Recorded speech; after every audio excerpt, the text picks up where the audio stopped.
अस्सलाम वालेकुम साथियों, कैसे हो आप लोग। उम्मीद करता हूँ सब लोग खैरियत से होंगे। आज मैं आप लोगों को सऊदी अरब की कुछ बड़ी और अपडेटेड न्यूज़ आप लोगों के साथ शेयर करूँगा। और इस वीडियो में आपको अबसर के हवाले से जो अपडेट आई है उसके बारे में तफसील से बताऊँगा, और नकल कफ़ाला और हुरूब के हवाले से भी अपडेट है, तो वीडियो को पूरा वॉच कीजिएगा। और अब तक जो लोग हमारे चैनल को सब्सक्राइब नहीं किए हैं तो चैनल को सब्सक्राइब जरूर कीजिएगा, ताकि सऊदी अरब की बड़ी और अपडेटेड न्यूज़ का नोटिफिकेशन आप तक पहुँचती रहे।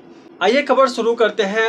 मिनिस्ट्री ऑफ इंटीरियर ने बड़ी अपडेट जारी करते हुए बताया कि सऊदी अरब के अंदर जिन लोगों का एटीएम कार्ड यानी बैंक एटीएम कार्ड अगर खो जाता है तो इससे पहले उसे पुलिस स्टेशन में जाकर के उसका कंप्लेंट दर्ज करना होता था, और लेकिन अब जिन लोगों का एटीएम कार्ड अगर खो जाता है, हेरा जाता है, तो वह अपने अबसर आईडी के जरिए उस कार्ड को बंद करवा सकते हैं। उसके लिए कंप्लेंट दाखिल कर सकते हैं अपने अबसर आईडी के जरिए। और नकल कफाला के हवाले से बड़ी अपडेट है कि बहुत सारे मेरे दोस्तों का ये सवाल रहता है कि मैं कब नकल कफाला ले सकता हूँ, अगर मेरा कफील मुझे परेशान कर रहा है तो मैं नकल कफाला ले सकता हूँ। तो इसमें बहुत सारा ऐसा टर्म एंड कंडीशन है जो अगर आप उस कंडीशन में होते हैं तो आप बिना कफील को बताए अपना कफाला दूसरे कफील के पास या दूसरी कंपनी में ले सकते हैं, बिना कंपनी या कफील के रजामंदी के। तो आइए जानते हैं क्या है वह टर्म एंड कंडीशन। मान लिए कोई भी कंपनी या कफील आपको रिक्रूट किया है और आप इंडिया या किसी भी कंट्री से सऊदी अरब के अंदर आए हैं एयरपोर्ट पे, और कफील आपको एयरपोर्ट पे रिसीव करने के लिए नहीं जाता है। अगर आप एयरपोर्ट से किसी अपने रिश्तेदार या किसी पहचान वाले के पास जाते हैं और 15 दिन तक वह कफील आपको वहां से नहीं लाता है अपने घर पे, तो इस सिचुएशन में आप नकल कफाला ले सकते हैं किसी कफील या कंपनी के पास बिना कफील की रजामंदी के। और दूसरा कंडीशन ये है कि मान लीजिए आपको कफील अपने घर पे लेके आया है, कंपनी या अपने रिहाइश पे लेके आया है, और वह 3 महीने के अंदर आपका इकामा अगर नहीं बनाता है, तो इस सिचुएशन में आप बिना कफील या कंपनी की रजामंदी के दूसरे कफील या कंपनी में अपना तनाजुल ले सकते हैं, अपना नकल कफाला ले सकते हैं। तीसरा कंडीशन यह है कि मान लीजिए आपका इकामा एक्सपायर हो गया है, और एक्सपायर होने के बाद वह कफील या कंपनी आपका इकामा नहीं बनाता है, तो इस सिचुएशन में भी आप अपना कफाला किसी दूसरे कंपनी में या फिर किसी दूसरे कफील के पास ले सकते हैं बिना कफील की रजामंदी के। और अगला सिचुएशन यह भी है कि अगर कफील आपके साथ मारपीट करता है, आपके साथ अच्छा बर्ताव नहीं करता है, आपके साथ झगड़ा करता है, तो ऐसी सिचुएशन में आप दूसरी जगह पे नकल कफाला बिना कफील की रजामंदी के ले सकते हैं।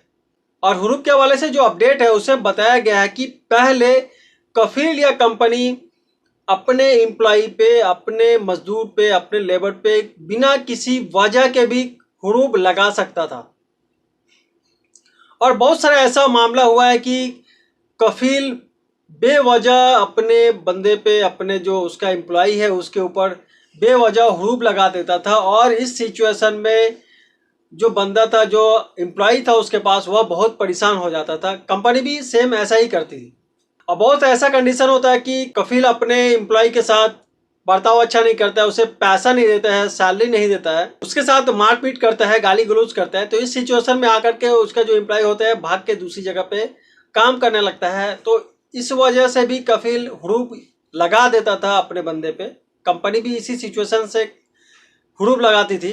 लेकिन हुरूब के हवाले से कानून में कुछ बदलाव किया गया है, जिसमें बताया गया कि अब से जो भी कफील या कंपनी अपने एम्प्लॉय पे अगर हुरूब लगाना चाहेगा तो उस सिचुएशन में हुरूब नहीं लगेगा, 60 दिन का टाइम लेगा, यानी 2 महीने का टाइम मिलेगा। 2 महीने के अंदर वह एम्प्लॉय किसी दूसरी जगह पे तनाजुल ले सकता है या फिर फाइनल एग्जिट जा सकता है। उसके पास 2 ही कंडीशन होता है, या फिर वो फाइनल एग्जिट चले जाए, चाहे वह दूसरी जगह पे दूसरे कफील के पास दूसरी कंपनी में तनाजुल ले ले। अगर वह 60 दिन तक ऐसा नहीं करता है तो जाकर के उसके ऊपर हुरूब लगता है, और हुरूब लगने के बाद ना ही वह किसी दूसरे कफील के पास तनाजुल ले सकता है उसके पास बस एक ही रास्ता बचता है कि वह एम्बेसी से बात करे और एम्बेसी लेबर मिनिस्ट्री से बात करके उसका फाइनल एग्जिट रेडी करेगा और उसके बाद वह अपने देश फाइनल एग्जिट चला जाएगा। तो हुडूप के हवाले से ये अपडेट है लेबर मिनिस्ट्री की तरफ से। अगर जानकारी आप लोगों को अच्छी लगी हो तो वीडियो को ज़्यादा से ज़्यादा शेयर कीजिएगा, लाइक कीजिएगा, और अब तक आप हमारे चैनल को सब्सक्राइब नहीं किए हैं तो चैनल को सब्सक्राइब जरूर कीजिए ताकि सऊदी अरब की अपडेटेड न्यूज़ का नोटिफिकेशन आप तक पहुंचती रहे। तब तक खुश रहिए, स्वस्थ रहिए, दीजिए मुझे इजाज़त। फिर मिलते हैं अगली खबरों के साथ। अल्लाह हाफिज़।